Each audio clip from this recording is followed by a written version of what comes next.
Okay, so I'm talking about a download I got from Spirit about these end times, beginning times, Alpha Omega, and why we revert back to the model of Plato's caves, where we have the prison system, the psychopaths, narcissists, sociopaths that rule, and why they're a plague at this time, and many people are becoming them. It is in order to set up the next star age in a prisoner dynamic. And every spiritual person I've met, and I would include myself in that, though I'm coming out of that, understanding my center and that everything comes from the center and that's God and it's not external anything. It's from here through your own chakra system you've got to work. So I'm changing my mind about this whole model of Plato's cave. Because most people, when there's a reset, they need leaders. We just need leaders because there's just going to be people that have no clue how to follow their internal guidance system. And even if they do, because of trauma and war and, everything that goes on in these resets, with nature, because nature will war against humanity when humanity rises up and tries to be the god of this earth. There's just elements in netter and natural order set up that these things occur naturally. As I was saying, our bodies get more warlike and feral and search for things to follow desperately, and we have no internal guidance because the external guidance we always followed is falling apart, like the fake Christianity that's been around for 2,000 years, which was not Christianity. It was Roman Catholicism. And that was just an ism set up as a lie to control humanity. It's not even a religion. And all those things are falling, and people aren't relying on it anymore. So, like, the downside of that, the openly evil side of that, Satanism, which is just the opposite polarity of Christianity, is rising up in us and in society to take over the earth. Why? Because it sets up this whole paradigm of Plato's cave again. Excuse me, I'm going to grab a drink. So, in Plato's caves, there's the ignorant, traumatized people who don't know their own internal God and chakra system and Godhead, which is just an energy system. Not any God, you're God, and so therefore you're going to rule and take everybody down and act in place of God. You can only work with natural order. You can't, and work with the boundaries of it. You cannot be the God creating it unless you are an eternal alchemist and you've gotten that far. And why recreate the wheel? Go out and create your own universe. That's what they do, supposedly. So in these times, narcissists and followers go into this huge explosion on earth and the crazy evil and the calamity that follows, because nature and the mind and the feral being knows what's going to come. And so we go to these poles for safety. And we go to these sides, these religions, or these belief systems, old belief systems, and pull one way or the other, 333, in order to keep ourselves safe, because it's all we know. It's our feral instinct. And if you don't have the heart chakra and the God chakra working, knowing completely your power and what you are, you will revert to these. And in calamity, most all of us do. So I'm not saying one's better than the other. If you're not such a strong person that you do not get swayed by chaos and death and disorder in this earth, you are a very strong, powerful, spiritual person. Why? Because you know all your chakra. Why? Because you don't depend on what you see external going on in this world. You literally hear your voice of God, your chakra up here that governs all of them when they're working correctly, which all of us have the ability to be and do. So if we are going to avoid the Plato's cave paradigm in the next generation and have real leaders who actually in Aquarian age want everybody to be in their highest good and highest healed place, we're not going to set up these orders and these repetitive cycles in society. Now, I in my life have seen a polarity of two people I've created within my conscious realm, of these two extreme people that are trying to put in place this feral old world paradigm that they believe from following external gods and external netters and external creators, not knowing they are 100% that, no iota difference. And they're giving their power away, and they're taking other people's life forces, both of them, one thinking they're good, the other knowing they're not good and they don't care. They're saying it's the highest good for all because it's how their chakra and their God system translates.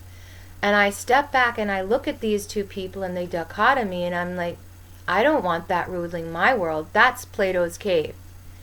So this morning when I was waking, I was asking Spirit about dreams I was having about these two people and how I want nothing to do with either of those aspects of myself that I projected into reality while making my reality in alchemy, because this is what you do. So I'm looking at both extremes and I'm like, these are polar extremes. I don't want that because it's going to perpetuate the same scenario of Plato's caves, the prison keepers and the submissive people. And in order to rule anything, you do need that. But in order to progress, you actually don't need that. You need everybody to be in their God chakra and everyone to get along to the best of their ability and lead to the best of their ability.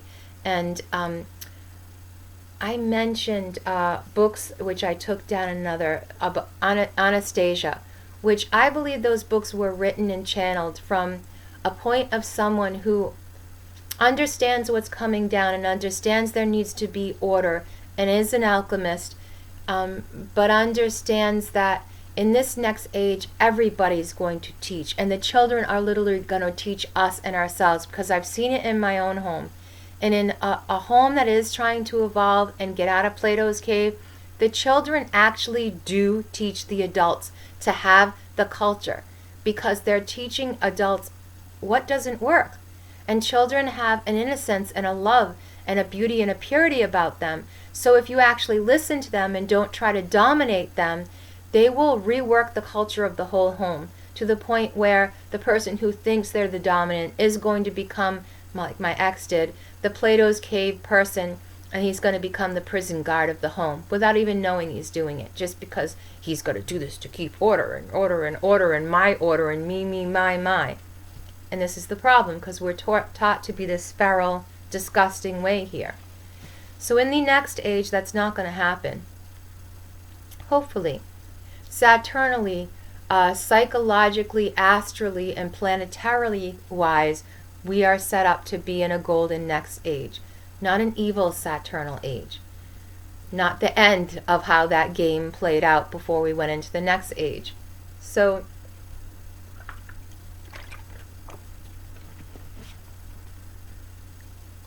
when I was waking, I'm communing with my spirit when I'm waking from these dreams and seeing the dichotomies and saying, how do we want this to be? How do we not want to repeat this?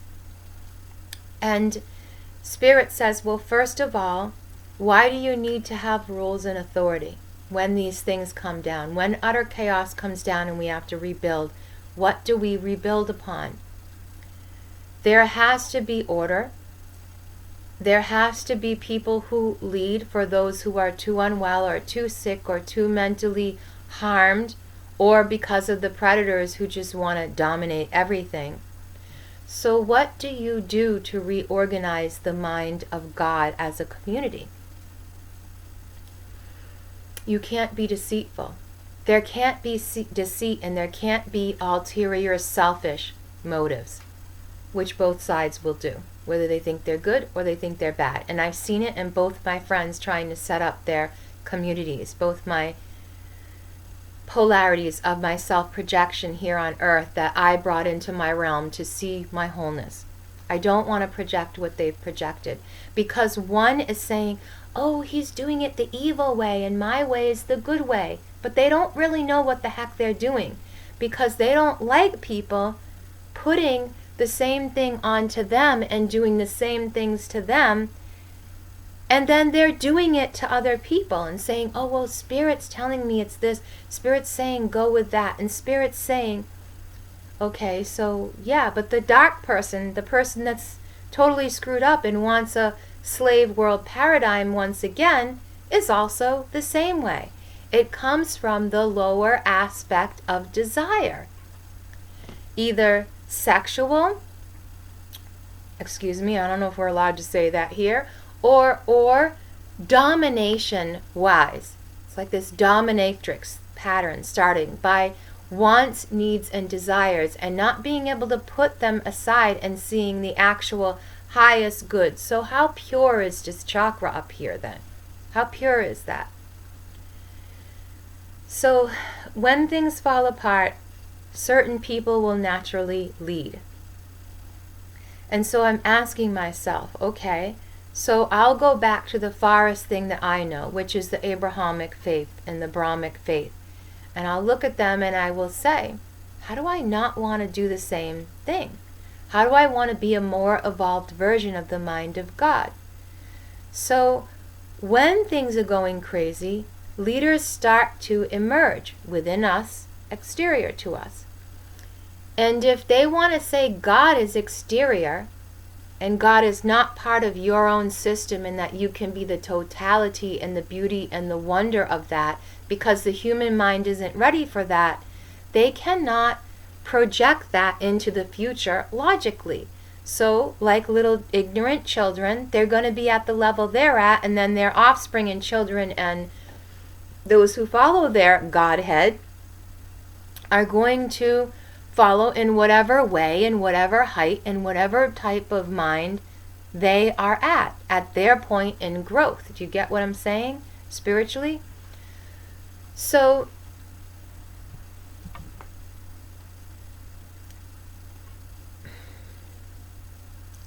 you know, do you want polygamy all over again?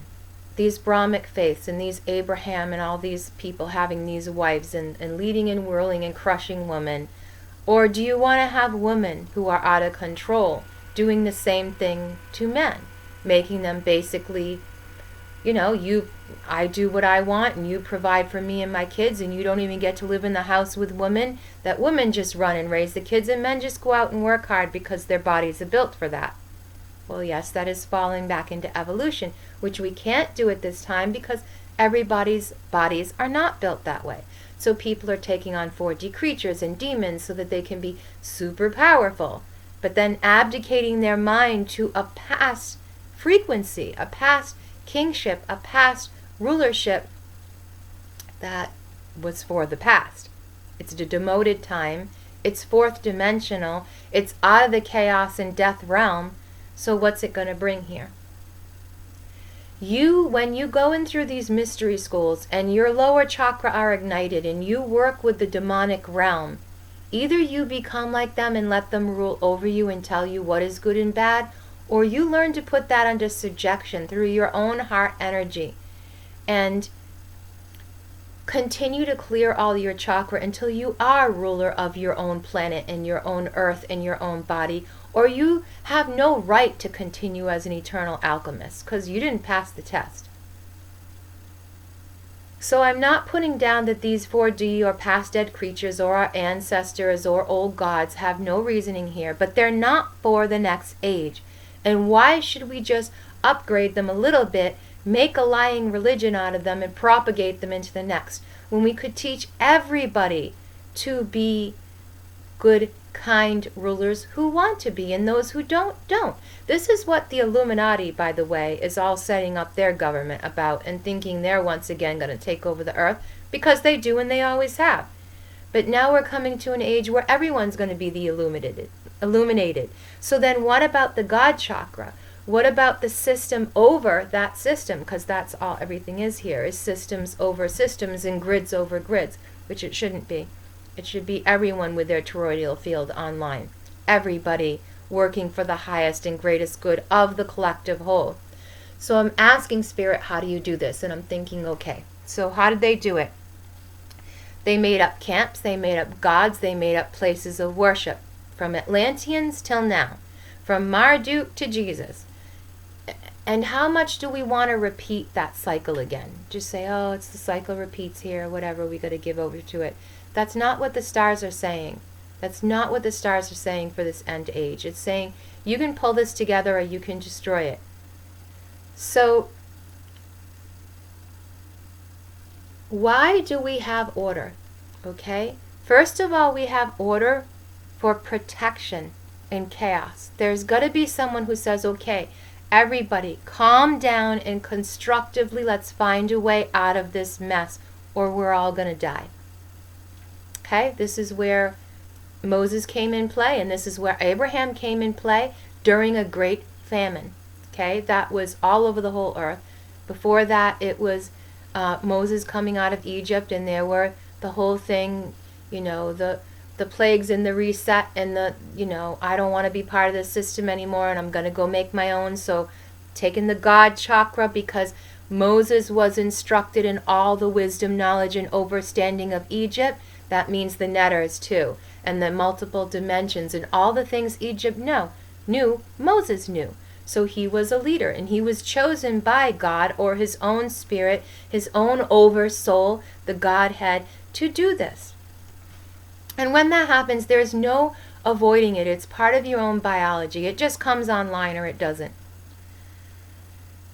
So you set up rules in order to keep everyone from being in utter chaos. Then next, after rules, what is the next order? It's to keep health and wellness, because people are ill, prone to fall to illness when they're traumatized, and have very little resources in order to heal. So those who can hold space for healing under the order of headship and leadership and kingship, governing, godly, whatever you want to call that, the gods of that age. That's all this is. It's no big amazing thing. It is all literally easily broken down to levels. So that rulership is set up because these people are cognitive, even in dissonance. And then the next layer is set up of the healers and the herbologists and the shamans who know how to relate to the earth angels, the angels that serve the gods, and then they find things, and they are able to help people heal and help people avoid trauma and bring in psychedelics and plants that are going to heal, and how to work with the earth and the ley lines of the earth so you build your homes in safe space, safe water, safe energies, because they can literally feel and see these things, and they can communicate with plants and all this. So I'm telling you how an alchemist world is set up here. And, okay, so then that is a necessity. So dietary laws are set up. We don't eat this. We don't drink that. We don't poop here. We don't eat certain animals because they're too much like our own DNA. And this comes from wisdom. Moses or Abraham or the Brahmic faith, all these Jains, aliens, fourth dimensional creatures, when our earth is wiped out, who comes back but the great alchemists that know and are dead and able to come and go between realms. So their idea is to set up a better place and a better world, and they do for a time period until they pass and they leave, or they leave, and then we're set here to our own demise, and Plato's cave scenario happens again. So we set up these natural orders and laws, which the netters are. They are not gods. They are people who used figures to point out natural order in temple so that people could follow a natural order and rules of nature in order to not devolve the whole society, because they were a higher realm being. And the only way to communicate to people in a dream state or a fallen state is with archetypes and gods and heroes. It's what we do over and over with the storylines. Another 20 minutes, so this is probably going to be a series to get out one little bit. It's hard for me to just be like, ABC, pluck it out, I'm not that kind of person. It's why I'm a deep thinker and why I think the ways that I think. So after you set up these 2 tiers of order, then you get to decide, or the gods, the godheads, get to decide how this earth is going to be. Are we going to repeat the prison guard system in order to keep order? Or are we going to allow the children of the next age, the innocents, the ones that we produce in our godliness, having all these chakra online, and it can be done in very specific ways to create more godly offspring, and that is through your diet and your vibration and atonement and keeping it a spiritual thing, not a, oh, I'm going to reseed the whole earth and repopulate the whole earth, and that's the whole point in being a king, a derp, and go back and do all the same BS. Yes, people's lower aspects of their self are in that survival state of mind, so that's how they see it. They can't see a Saturnal age because they can only think in terms of their lower chakra. Why? Because they've given themselves over to 4D entities that are from a past age, and they can't control that power within their own vessel. End of story. That's the story of a mage, black and white. The problem is there is no black and white. There's either the highest good of all or there's lower aspect, and I've met both sides, created both sides, seen the dichotomy of my creation external to myself, and now I see how it is we're supposed to, 2121, have the next age come about. As a leader, did I want this? Do I want this? I don't mind speaking about it, planning about it, having the knowledge of it, but do I want to be it? No, I quite frankly don't. But that is neither here nor there. We're here to finish the soul contract. We came here to grow into an eternal alchemist, or to break free from Plato's cave, or to be prisoners again and have the whole prison system on earth set up again. We have the ability and the power now to break through that. But can we put aside selfishness for the greatest good of all? And how powerful is your God when it comes to the greatest good of all? Do you need to set up polygamy again because someone shows me like the seed of life? And look, see, it means we're all connected. Therefore, we can all have sex with everybody and it's perfectly fine. Oh my goodness, here we go again with the old-fashioned ages. Well, they were like that in that time. No, I'm sorry. They also had rules set up, and the gods and the kings of every age have to be a higher aspect of what the next age is. And if you want the next age to just be about polygamy and having sex like demigods of this earth with as many people as you can to just make a whole nother generation of ignoramus children that don't know what they're doing, so you can set up the left, right, left world order all over again with your new age BS lies, this is exactly what's going to happen. So next video, how can we talk about not repeating this paradigm? Oh, but Sheila, then you're saying this about that person, that you bet your butt I am. Leaders don't say, oh, what do you think is good and bad, little children? No, they listen to the innocence of children, which adults don't have, by the way. They just have wants, needs, and desires to be cocooned, to be ensconced, to be the next world leader, to be the next, ignoramus, to set up Plato's cave society again. So how do we avoid that? And that's what I'm going to talk about next.